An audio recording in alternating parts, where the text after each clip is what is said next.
नमस्कार दोस्तों। अभी 27 तारीख और 28 तारीख को रीट की पात्रता परीक्षा आयोजित होनी है और जिसके सेंटर भी आपके आ चुके हैं, अपने ज़िलों में ही आए हैं।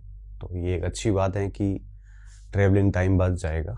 मुझे लगता है सारे बच्चों के सेंटर अपने ज़िलों में ही आए हैं। बाड़मेर में तो ज़िलों में आए हैं, तो मुझे लगता है सभी में ज़िलों में आए होंगे। आज 20 तारीख है और 20 तारीख ख़त्म हो गई है ऑलमोस्ट। अब आपके पास में 6 दिन बचे हैं और इन 6 दिनों के अंदर हमें क्या करना चाहिए, हमारा एक व्यवहार कैसा होना चाहिए। स्टूडेंट्स इस समय थोड़े से संवेदनशील अधिक होते हैं। जो नए बच्चे होते हैं उनको घबराहट सी होती है।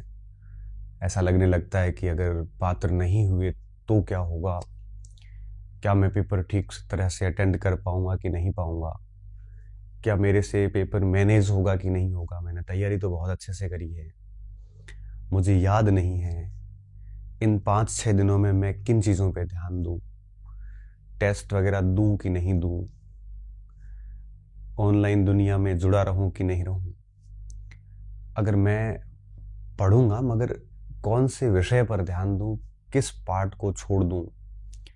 ऐसी सारी बातें इस समय मस्तिष्क में एक अभ्यर्थी के गुजर रही होती हैं और एक नए अभ्यर्थी के मस्तिष्क में ऐसी बातें कुछ अधिक गुजरती है। और ये विचलन जो होता है यह आप यकीन मानिए सभी के लिए रहता है। जब मैं एक परीक्षार्थी के तौर पे था तब मैं भी यही सोचता था, मेरे दिमाग में भी यही प्रश्न उपजते थे जो आज आपके उपज रहे हैं। जब मैं नया था तब नए विद्यार्थी आज क्या सोचते वैसा मैं भी सोचता था। और एक परिपक्व विद्यार्थी जो पहले कई एग्जाम दे चुका है उसके दिमाग में क्या प्रश्न रहते हैं वो भी हमने महसूस किए हैं। तो मैं आपकी भावनाओं को, मैं आपके हालातों को, मैं आपकी स्थितियों को बहुत करीबी से महसूस कर सकता हूँ। एम्पैथी जिसे हम साइकोलॉजी में कहते हैं, मैं आपके स्तर पर जाकर आपको सोच सकता हूँ, समझ सकता हूँ कि आप इस समय किस स्थिति में हैं। कुछ बच्चे बढ़िया स्थिति में हैं, कुछ ज़्यादा सोचते हैं, कुछ कम सोचते हैं, लेकिन सोचते ज़रूर हैं।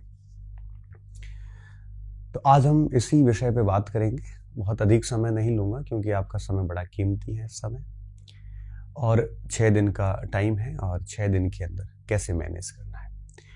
पिछले कुछ समय छोटे भाई की शादी थी तो वैवाहिक कार्यक्रम में बिजी था, तो इस समय बहुत सारे मैसेजेस मुझे टेलीग्राम पे, व्हाट्सएप पे, विभिन्न माध्यमों से, एप्लीकेशंस पे प्राप्त हुए। तो मैंने सोचा मैं एक छोटा सा सत्र आयोजित करके डाल देता हूँ ताकि सभी को एक साथ जवाब मिल जाए। ठीक है, तो हम बात शुरू करने जा रहे हैं कि इन 6 दिनों में क्या करें क्या ना करें। ठीक है, आप अगर कर रहे हैं जैसा मैं अभी बता रहा हूँ तो चलने दें, अगर नहीं कर रहे हैं और अगर आप मेरे से बेहतर कर रहे हैं तो वो भी चलने दें। ठीक है, तो एक एक बात पर हम अभी चर्चा करेंगे। सबसे पहला बिंदु ये है कि हमें करना क्या है, क्या करना है।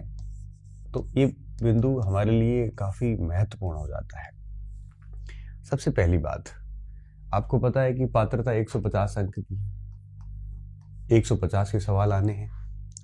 यहाँ पर कोई नेगेटिव मार्किंग नहीं है, नो नेगेटिव मार्किंग। और ये अपने आप में आपके लिए एक राहत भरा विषय है कि नेगेटिव मार्किंग है नहीं। आपको 150 से 150 अटेंड करने हैं और उसमें से आपको मैक्सिमम 90 मार्क्स अंक ले आने हैं। ठीक है, ला तो आप 150 ले सकते हो लेकिन क्वालिफाइंग मार्क्स 190 है। कुछ कैटेगरीज में बेसिकली छूट भी है, मगर मेरा ये मानना है कि हमें प्रयास ये करना है कि आप 90 मार्क्स लाए, चाहे वो SC के हो, चाहे ST के हो, चाहे OBC के हो, चाहे EWS के हो, किसी के भी हो। आप प्रयास कीजिए कि आप 90 मार्क्स से ऊपर करें और अधिकतम तो 150 तक किए जा सकते हैं, तो होते नहीं किसी से। तो नो नेगेटिव मार्किंग, 90 मार्क्स करने हैं, मतलब 90 क्वेश्चंस करने हमें, और जिसमें से 5 पार्ट है। साइकोलॉजी है और इसमें गणित है, 2 लैंग्वेज है और 1 सब्जेक्ट का पार्ट है। हालांकि L2 के लिए गणित और ये नहीं है, उसकी जगह पे आपके गणित और पर्यावरण की जगह पे सब्जेक्ट रहता है 60 अंकों का। वो आपको पैटर्न अब अच्छे से पता है। तो ये चीज़ें हैं इसमें। अब करना क्या है?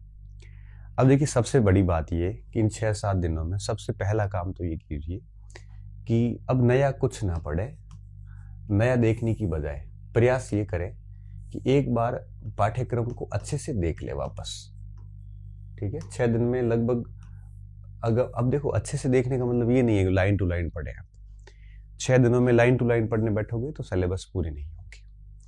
इससे बेहतर ये है कि अब आप क्या करें, अभी आप इस समय जो जो सिलेबस के मेन पार्ट है, मुख्य भाग वो भाग होते हैं जहां से अक्सर प्रश्न पूछे जाते हैं, और गौण भाग वे होते हैं जहां से प्रश्न आने की संभावनाएं बेहद कम होती है, और पिछले पेपर्स देखोगे तो उसमें बेहद कम प्रश्न पूछे गए हैं।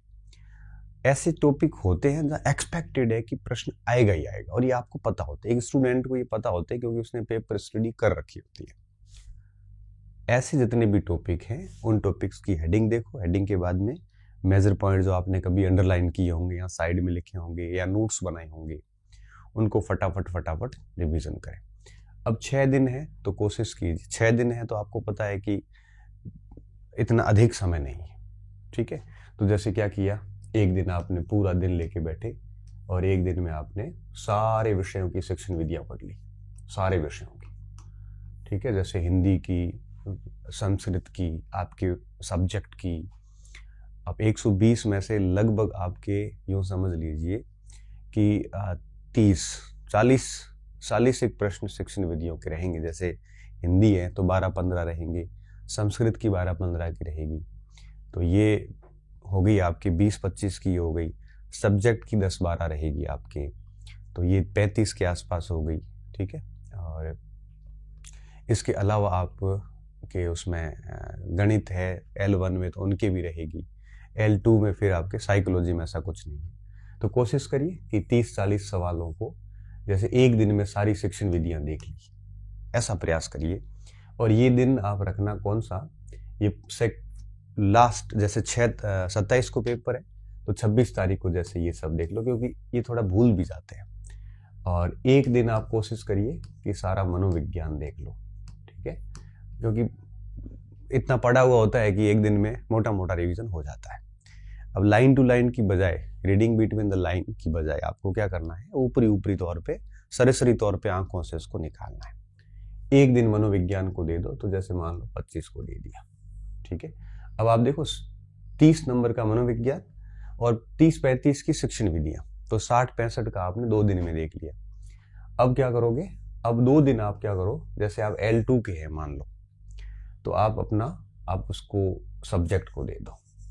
ठीक है, जैसे L2 के हैं तो L2 को क्या करो, 2 दिन सब्जेक्ट को दे दो, और ये 2 दिन सब्जेक्ट को दे दो। अगर आप L1 के हैं तो 1 दिन सब्जेक्ट को दे दो। ठीक है, और सब्जेक्ट को 2 दिन कौन से दे देने, जैसे आप 21-22 मान लो, 21-22 दे दो। या अगर EW आपकी EVS है, L1 है अगर आपका, और अगर L1 है तो 1 दिन में मोटा मोटा वो देख लो। 1 दिन कोई भी दे दो, चाहे आप 21 ही दे दो, कल का दिन ही दे दो आप। ठीक है, अब देखो 1 2 और 2 4 दिन हो गए, और L1 के लिए 5 दिन हो गए। अब इस समय गणित मिलाने का टाइम नहीं है। ठीक है, एक दिन आप मैथ के सूत्र वगैरह जो आप कुछ देखते हो वो आप देख लो। ये बात है L1 के लिए, ये L1 के लिए है और ये L2 के लिए है। ये जैसे आपने मान लो 22 को देख लिया। ठीक है, तो 21-22 को ये हो गया आपके सब्जेक्ट। अब क्या बचा, अब बची आपके व्याकरण दोनों भागों की, हिंदी की और अंग्रेजी की। दिन कितने बचे, 1 और 1 2, 2 और 2 4 हो गए। ठीक है, 4 दिन दोनों के हो गए। अब आप एक दिन क्या करो, 1 या 2 दिन आप है वो पूरी व्याकरण देख लो, ग्रामर देख लो। ठीक है, और वो दिन कोई भी हो सकता है, जैसे 23 तारीख को देख ली। ठीक है, 23 को देख लिया। इस तरह से देखो, अब आपका मनोविज्ञान हो गया, 2 भाषाएं हो गई, आपका सब्जेक्ट आ गया, EVS आ गया। इस प्रकार से 6 दिन को ऐसे मैनेज करिए। अभी क्या होता है कि एक दिन में 2 सब्जेक्ट पढ़ने की बजाय, जब परीक्षा नजदीक आती है तो एक दिन में 2 सब्जेक्ट की बजाय एक सब्जेक्ट उठा के पूरा करिए।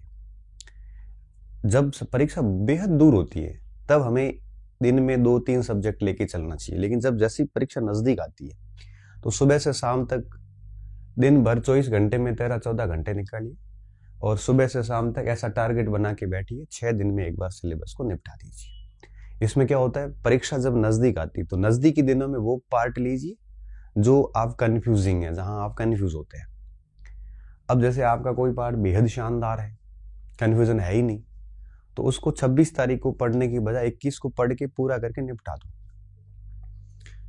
जो पार्ट आपका बेहद कंफ्यूजिंग है उसको 26 को ले लो, ठीक है। इस तरह से आप उसको 21 से लेके 26 तक को सेट कर दो और 27 को सुबह टाइम पे जाके और अपना पेपर देके, वो बात अपन बाद में करते हैं। तो क्या करना है, सबसे पहला काम ये करना है कि ऐसा टाइम टेबल सेट कीजिए जिसमें मेरे हिसाब से पूरे पोर्शन आ गए हैं, फिर भी क्या मैं देख ही लेता हूँ। देखो, भाषाएं दोनों आ गई, मैथ आ गई L1 के लिए, और EVS आ गया, और मनोविज्ञान आ गया, मेथड्स आ गए, और L2 के लिए आ गया। देखो, ये 30 का 30 और 60 90 और ये भाषा की 2 150 हो गई, उसकी 150 हो गई। ऐसा सेट कर दीजिए एक। तो दूसरा, इस समय आपको न तो टेस्ट देने हैं, इस समय आपको न तो ऑनलाइन दुनिया में रहना है, एप्लीकेशन हो चाहे आप यूट्यूब हो, ठीक है। अब आप कहोगे सर आपका भी तो चल रहा है, लाइव चलते हैं, वो संस्थान अपने काम करते हैं, मैं आपके लिए सलाह दे रहा हूँ, ठीक है। अब आप कहोगे सर सक्सेस पॉइंट पे भी मैराथन चल रही है, वहाँ चलती, ठीक है ना, वो अभ्यास करवा रहे हैं तो वो अपना काम कर रहे हैं, आप अपना काम कीजिए, ठीक है ना। मार्केट को हम रोक नहीं पाएंगे, सक्सेस पॉइंट को रोकेंगे तो दूसरे संस्थान करेंगे, वो ये सब मार्केटिंग, ये बिजनेस है, सब करेंगे। आप, मुझे लगता है कि अपने विवेक से निर्णय लिया करें। मेरा मन ये कहता है कि आप अब इस समय 6 दिन ऑनलाइन दुनिया से दूर रहें, जिसमें आप यूट्यूब्स के मैराथन्स वगैरह, एप्लीकेशन वगैरह, क्लासेस देख रहे हैं तो बंद कर दें, ये सब चीज़ें कर दें, ठीक है। क्या करें क्या ना करें, साथ में ले रहा हूँ मैं अब, ठीक है। तो पाठ्यक्रम ऐसे करें, टेस्ट वगैरह से दूर रहें अभी इस समय। हाँ, कोई पुराना पेपर अगर कोई पढ़ा है, फ्री बैठे हैं, देख लिया तो अलग इश्यू है। ऑनलाइन दुनिया से बेहद दूर रहें इस समय। आप है वो अपने रूम में गायब हो जाए, दुनियादारी से बिल्कुल संपर्क कट कर दे 5-6 दिन के लिए, और बढ़िया तरीके से 6 दिन ये इस टाइम टेबल को फॉलो करें, ठीक है। ज़्यादा लोड लेने की आवश्यकता नहीं है, नेगेटिव मार्किंग नहीं है, तो बड़े आराम से पात्रता क्लियर हो जाती है। और जो स्टूडेंट 185 प्रश्नों में पूरी इंटेलेक्चुअलिटी, बुद्धिमत्ता यूज करेगा, अगर पूरा ध्यानपूर्वक पेपर करके बहुत ही अच्छी तरीके से अटेंड करेगा, तो वो 150 नंबर आराम से लेके आया, 90 नंबर आराम से लेके आएगा। आप बस लापरवाही मत करना परीक्षा हॉल में, आप किसी भी प्रकार की यूं समझ लीजिए कि जल्दबाजी मत करना, लापरवाही मत करना, कोई ऐसा तनाव नहीं लेना, समय पे सेंटर पे पहुंचना है। और परीक्षा का जो समय है, उस समय में अगर आपने पूरा टाइम पेपर में अच्छे से दिया, हर प्रश्न को प्रॉपर टाइम दिया, दोनों भाषाओं में पढ़ा, एलिमिनेट किया। मैंने पिछली वीडियो में एक बनाया था कि किस तरह से परीक्षा हॉल में मैनेज करें, पिछला वीडियो ही था, ठीक उसके बाद वाला, तो उसको आप देखिए एक बार। अगर उस चीज़ को फॉलो करते हैं तो 5-7 नंबर यूं ही बढ़ जाते हैं। तो इस प्रकार रूम या लाइब्रेरी में गायब कर दें। देखो, लाइब्रेरी थोड़ा लास्ट समय में ठीक नहीं होती। क्यों नहीं होती? क्योंकि यहाँ फालतू के डिस्कशन बहुत होते हैं। अगर आप लाइब्रेरी में एकांत में बैठते हैं, दुनियादारी से संपर्क नहीं है, तो अच्छी बात है। लेकिन अगर आप थोड़ा पब्लिकली ज़्यादा होते हैं, इंडल्ज होते हैं, या सामाजिक रूप के व्यक्ति है, टाइप के व्यक्ति है, तो इस समय लाइब्रेरी ठीक नहीं होता, क्योंकि हर व्यक्ति अपना व्यू रखता है और आप कन्फ्यूज होते हैं। दूसरों का मैटर देख के कन्फ्यूज हो जाते हैं, दूसरों की बातें सुन के कन्फ्यूज हो जाते हैं, दूसरों को सुनने के बाद आप है वो एक प्रकार से कई बार तनाव में भी आ जाते हैं। इसलिए प्रयास ये करें कि इस समय आप इन चीज़ों से, लाइब्रेरी से भी मुझे लगता दूर रहें। हाँ, एक बात यह कि आप अगर लाइब्रेरी में किसी से कोई संपर्क नहीं हो, लाइब्रेरी आपको प्रभावित नहीं कर रही है, लाइब्रेरी के बच्चे आपको इफेक्ट नहीं कर रहे हैं, तब तो आप लाइब्रेरी में ज्वाइन रखें कंटिन्यू। अगर आप प्रभावित हो रहे हैं तो रूम बेटर विकल्प है, क्योंकि यहाँ आप आराम से कंफर्टेबल होकर पढ़ सकते हैं, आपकी सामग्री आपके पास में होती है, आपको डिस्ट्रैक्ट करने वाले आसपास के कोई लोग नहीं होते हैं। तो इस तरह से 6 दिन के लिए गायब हो जाना चाहिए आपको। प्रवेश पत्र प्रिंट कर लो और गायब हो जाओ। इसके अलावा इस समय आप है वो कोई भी नई सामग्री, वैसे अब पढ़ना मूर्खता, ये कोई लाएगी भी नहीं, आप भी इतने अब समझदार हो चुके हो, नई सामग्री, टेस्ट वगैरह, ये सब आप इतने समझदार है कि आपको अच्छे से पता है कि आप डेफिनेटली ये सारी चीज़ें नहीं करेंगे, इतना मुझे बड़ा भरोसा है। ठीक है, तो इन चीज़ों का ध्यान रखें। इसके अलावा और क्या ध्यान रखना है? इसके अलावा बिल्कुल आपको तनाव नहीं लेना है। हालांकि ये कहना आसान है कि तनाव नहीं ले, तनाव हो जाता है और छोटा मोटा तनाव रहता है तो कोई दिक्कत भी नहीं, सबको ही होता है, मगर